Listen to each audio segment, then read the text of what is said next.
ఆంధ్రప్రదేశ్ భాజపా అధ్యక్ష స్థానం నుంచి దగ్గుపాటి పురంధేశ్వరికి ఉద్వాసన పలకనున్నారా? ఈ ప్రశ్నకు అవుననే సమాధానం వస్తోంది ఆ పార్టీ ఢిల్లీ వర్గాల నుంచి.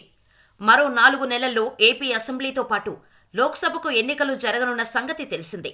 ఈ నేపథ్యంలో ఆంధ్రప్రదేశ్లో తన పరిస్థితిని మెరుగుపరుచుకోవడంపై కమలం పార్టీ దృష్టి పెట్టింది.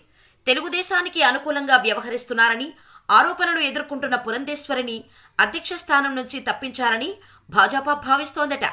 దాదాపు 6 నెలల కిందట పురంధేశ్వరిని ఆంధ్రప్రదేశ్ అధ్యక్షురాలిగా నియమించారు. రాష్ట్రంలో పార్టీని బలోపేతం చేయడంలో భాగంగా ఆమెకు అధ్యక్ష బాధ్యతలు అప్పగించారు.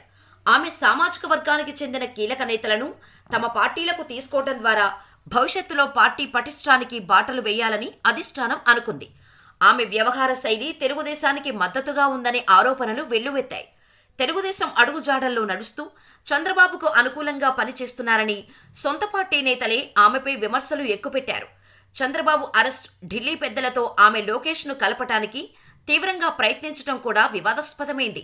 ఏపీలో అసెంబ్లీ, లోక్సభ ఎన్నికలకు కొత్త అధ్యక్ష నేతృత్వంలో వెళ్లాలని భాజపా నాయకత్వం నిర్ణయించినట్టు తెలిసింది. తెలంగాణలో కూడా పార్టీ అధ్యక్ష స్థానానికి కొత్త వ్యక్తి రాబోతున్నారు. మళ్లీ బండి సంజయ్కే పార్టీ పగ్గాలు అప్పగించాలని మోడీ, షా జోడీ యోచిస్తున్నారు. త్వరలోనే ఈ విషయమై అధికారికంగా సమాచారం అందనుంది. ఇక ఇదిలా ఉంటే ఆంధ్రప్రదేశ్ ముఖ్యమంత్రి వైఎస్ జగన్మోహన్ రెడ్డి ముందస్తు ఎన్నికలకు వెళ్లే అవకాశాలున్నాయంటూ ప్రచారం జరుగుతోంది.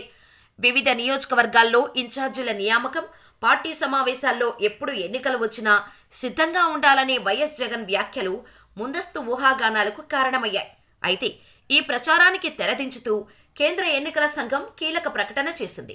ఏపీ అసెంబ్లీ గడువు 2024 జూన్ 16తో ముగుస్తుందని ఈసీఐ కీలక ప్రకటన చేసింది. దీంతో ఇక ఏపీలో ముందస్తు ఎన్నికలు ఉండవనే క్లారిటీ వచ్చింది.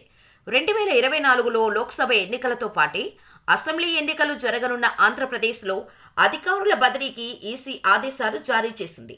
3 ఏళ్లకు పైగా ఒకే చోట పనిచేస్తున్న అధికారులను బదిలీ చేయాలని ఎన్నికల సంఘం ఆదేశించింది.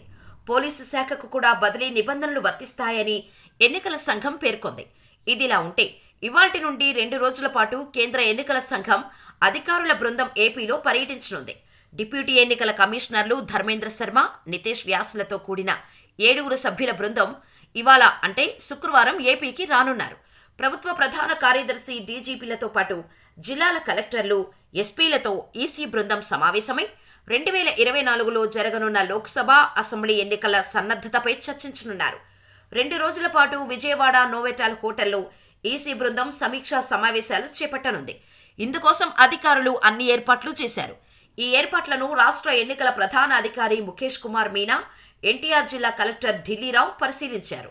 సీఎస్, రాష్ట్ర స్థాయి ఉన్నతాధికారులు, జిల్లాల కలెక్టర్లు, ఎస్పీలతో ఈసీ బృందం సమావేశమై ఎన్నికల ఏర్పాట్లపై చర్చించనుంది. మొత్తానికి ఎన్నికలు దగ్గర పడుతుండటంతో బీజేపీ ప్లాన్ ఎలా ఉంటుందో వేచి చూడాలి.